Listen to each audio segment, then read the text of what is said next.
अस्सलामुअलैकुम। इफ्तार की तैयारी करते हैं। फ्रोज़न आइटम पहले ही निकाल चुकी हूँ। जो अंडे बॉयल हुए हैं इसका मैं बताती हूँ करना है क्या है। यहाँ कुछ मसाले वो मैं डिस्क्रिप्शन में मेंशन कर दूँगी। और यहाँ बन रहे हैं छोले, वो भी काठियावाड़ी छोले। छोले हमारे पास बॉयल हुए हैं, थोड़ी सी कसर बाकी है तो उसमें हम पानी डाल के उसको उबालने के लिए रख देंगे। पानी उतना ही डालिएगा जितना आपको ग्रेवी चाहिए हो। और दूसरे पैन में डालेंगे थोड़ा सा ऑयल, अदरक लहसुन, उसको खूब अच्छे से भून लेंगे घुमा घुमा के।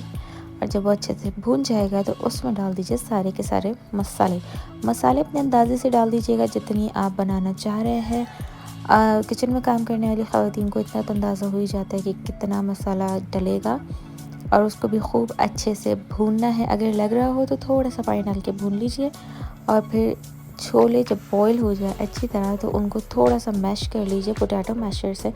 वो थोड़ा ग्रेवी में अच्छा सा टेक्सचर देगा। और फिर डाल दीजिए उसको भुने हुए मसाले में। सारा पानी भी साथ डाल दीजिए। पानी का ख्याल रखिएगा कितनी ग्रेवी रखनी है उसी हिसाब से।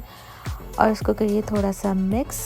काठियावाड़ी छोले में वैसे थोड़ा सी ज़्यादा ही ग्रेवी होती है। इसी पॉइंट पे कनौर का चिकन स्टॉक क्यूब डाल दीजिए और एक ही काफ़ी होता है। उसके बाद ढक के थोड़ा सा बॉईल आने दें। नेक्स्ट आपको करना है एक बाउल में थोड़ा सा पानी और सिर्फ 1 स्पून ही कॉर्न स्टार्च डालना है। और उसको खूब फेंटी लगा के उसको अच्छे से मिक्स कर लीजिए। और फिर जब अच्छे से मिक्स हो जाए और फिर फ़ौरन डाल दें वरना कॉर्न स्टार्च नीचे बैठ जाता है। और फिर इसको थोड़ा सा मिक्स करें और फिर इसको ढक के थोड़ी सी हल्की आंच पे थोड़ी सी देर के लिए रख दें ढक के। ये हो गया। अब है ये लास्ट स्टेप जिस पे इमली पहले से भिगो के रख दी थी। और ये बीज निकाल के आपने इमली डालना है। मैं इमली डाल चुकी हूँ। और इसके बाद जितनी आपको प्याज चाहिए हो वो डाल दीजिए। टमाटर भी डालते हैं, मुझे टमाटर बिल्कुल नहीं पसंद तो इसलिए मैंने नहीं डाले। यहाँ ये हमारा हो चुका है काठियावाड़ी छोले रेडी। इसके साथ पापड़ी मस्ट होती है पर हमारे पास पापड़ी मिसिंग थी। यहाँ फ्राई आइटम भी मैं फ्राई कर चुकी हूँ। और जो अंडे बॉयल हुए थे उसके बनेंगे पकौड़े।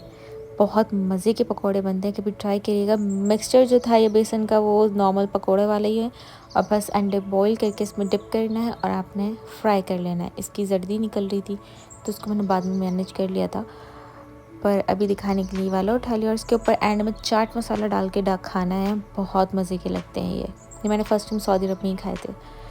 और यहाँ पे हमने निकाल दिया है अपने छोले और ऊपर से थोड़ी सी डेकोरेशन के लिए डाल दिया हरा धनिया। हरा धनिया से हर डिश थोड़ी सी निखरी सी खिली खिली सी लगती है। और ये रेडी है खाने के लिए। अल्हम्दुलिल्लाह हमारा दस्तरखान लग चुका है, तैयार होने वाली है और फिर हम खाएंगे सब चीज़ें। मिलते हैं नेक्स्ट वीडियो में। अल्लाह हाफ़िज़।